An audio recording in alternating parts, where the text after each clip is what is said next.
Hello and welcome to Raju Notes channel, your pit stop for weekly current affairs updates. The updates tailor-made for students taking all kinds of competitive exams like UPSC, civils, defense and placement interviews. Please subscribe to the channel and stay updated every Sunday.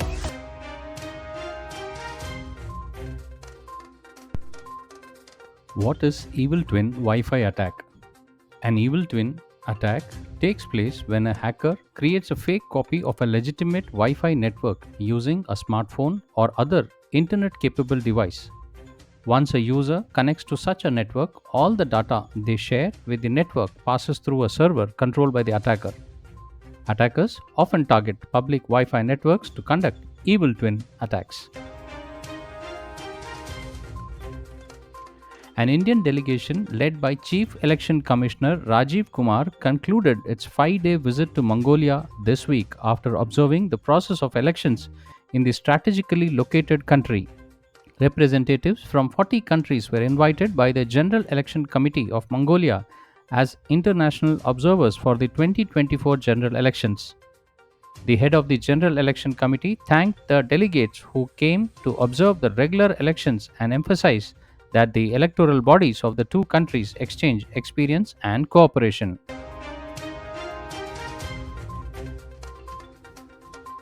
The three new criminal laws, Bharatiya Nyay Sanhita 2023, Bharatiya Nagarik Suraksha Sanhita 2023 and Bharatiya Sakshya Adhiniyam 2023 came into force this week.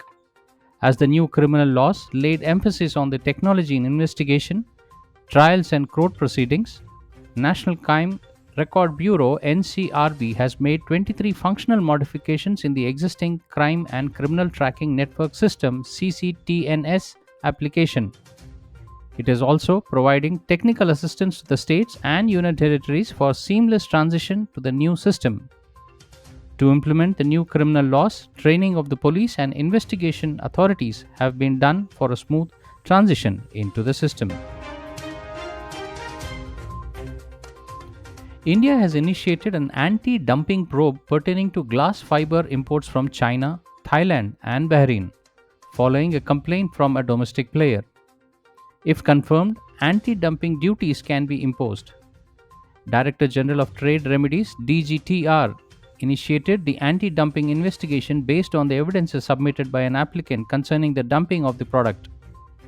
The DGTR is the Commerce Ministry's investigation arm and can recommend imposing anti-dumping duties on the imports. However, that final decision is taken by the Finance Ministry.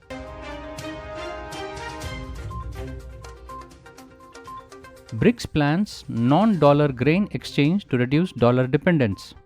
The BRIC countries led by Russia are proposing to create new grain exchange mechanism that would allow buyers to purchase grains directly from producers bypassing traditional commodity exchanges. The goal is to reduce price volatility and provide more transparency in the global grain market. The exchange would use non-dollar currencies settlement for reducing reliance on the US dollar. Hungary has taken over the rotating presidency of the Council of the European Union for 6 months, with its focus on enhancing EU competitiveness.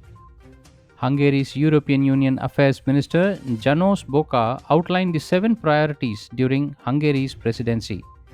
These priorities include enhancing the EU competitiveness, reinforcing European defense policy, EU enlargement, stemming illegal migration, shaping of the future of cohesion policy, formulating a farmer-oriented EU agricultural policy, and addressing European demographic challenges.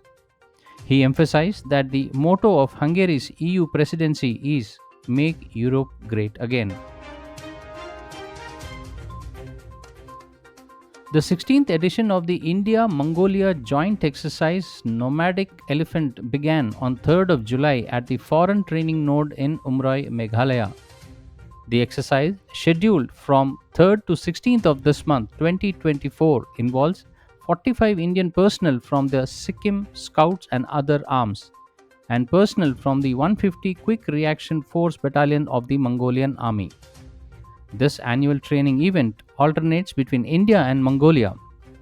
The previous edition was in Mongolia in July 2023. The exercise aims to enhance joint military capabilities for counterinsurgency operations under the UN mandate, focusing on semi urban and mountainous terrain. Tactical drills, including responses to terrorist action, joint command post establishment, intelligence and surveillance, securing landing sites, and special operations. India's first solar mission, the Aditya L1 spacecraft, has completed its first halo orbit around the Sun Earth L1 point. ISRO said its station keeping maneuver yesterday ensured its seamless transition into the second halo orbit. The Aditya L1 mission, which is an Indian solar observatory at Lagrangian point L1, was launched in September 2, 2023 and was inserted in the targeted halo orbit on January 6, 2024. According to ISRO, the Aditya L1 spacecraft in the halo orbit takes 178 days to complete a revolution around the L1 point. During its travel into the halo orbit, the Aditya L1 spacecraft will be subjected to various perturbing forces that will cause it to depart from the targeted orbit. The ISRO explained that Aditya's L1 journey around the Sun L1 Lagrangian point involves modeling complex dynamics.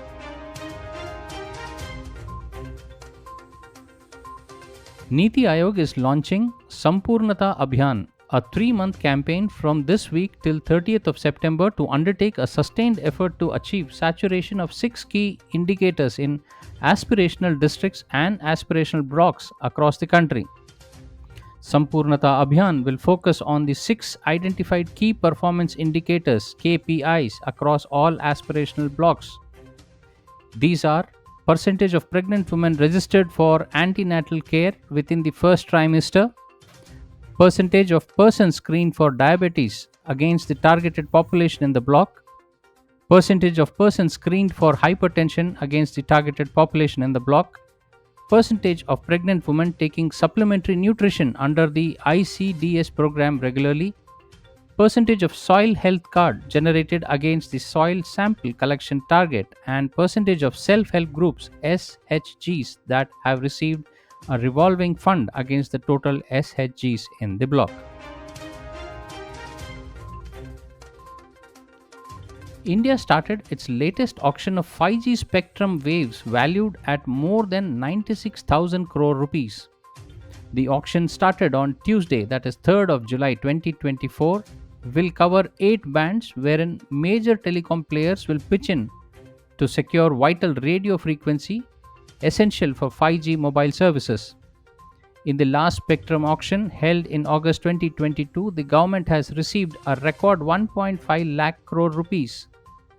This time, government is offering 10.5 GHz to 5G airwaves on sale, which is below the 72 GHz offered in the country's first 5G spectrum auction of July 2022.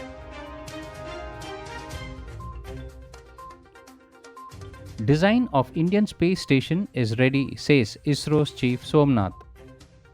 ISRO chairman S. Somnath announced that the design of the Indian space station is ready and will be scaled up.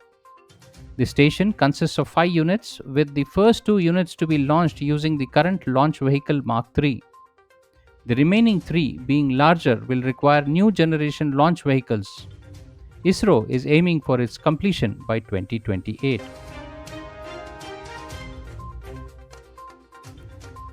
Chinese geologists have discovered 2 new minerals at the world's largest rare earth mine in northern China.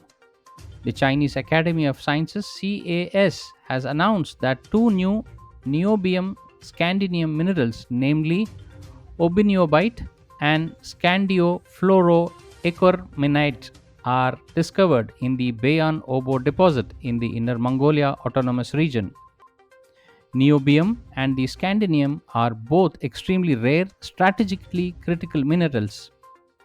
Niobium is mainly used in special steels, superconducting materials, and aerospace industries, while scandium is widely used in aluminum scandium alloy and solid oxide fuel cells.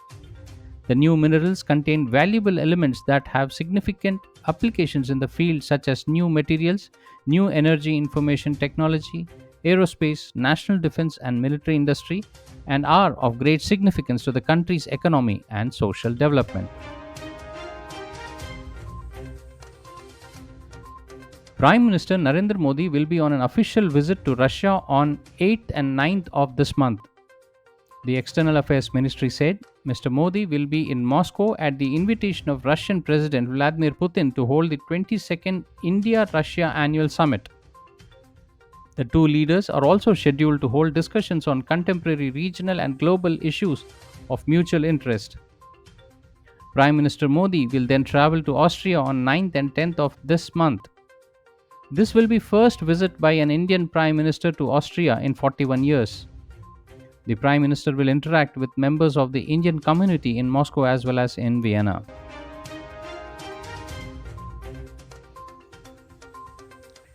Labour Party had a landslide victory in UK's parliamentary election. Party leader Keir Starmer is set to become Britain's new Prime Minister, defeating incumbent Premier Rishi Sunak's Conservative Party. Labour Party swept to power after more than a decade in opposition. In his victory speech, the 61-year-old Starmer said, "People voted for it and changes begin now." British Prime Minister Rishi Sunak took responsibility of the loss in his acceptance speech, saying, "The British people have delivered a sobering verdict and there is much to learn." The first secretary level meeting between the defense ministries of India and Democratic Republic of Congo was held in New Delhi on Friday, that is on 5th of July 2024. The defense ministry said that the meeting was aimed at identifying areas of collaboration to fulfill the potential of defense cooperation between the two countries. During the meeting, detailed discussions were held to promote cooperation in training and the defense industry. The Indian delegation also highlighted the significant progress India had made in defense manufacturing capability. The Democratic Republic of Congo side shared the need for modernization of their armed forces. India has achieved a significant milestone in defense technology with the development and certification of SEBEX-2, SEBEX-2, a new explosive that is 2.01 times more lethal than standard TNT, trinitrotoluene. This high-performance explosive, evaluated and certified by the Indian Navy, represents one of the most powerful non-nuclear explosives globally. The advancement is expected to substantially enhance the destructive power of various munitions, including warheads, aerial bombs, and arty shells, without increasing their weight. Currently, the most potent conventional explosive used in India, such as in BrahMos missile warhead, has a TNT equivalence of about 1.50. In contrast, most conventional explosives globally have a TNT equivalence of about 1.25 to 1.30, SEBEX-2. With its TNT equivalence of 2.01, SEBEX-2 marks a significant leap in the destructive capability. Developed by Economic Explosives Limited (EEL) under the Make in India initiative, SEBEX-2 is based on a high melting explosive HMX technology.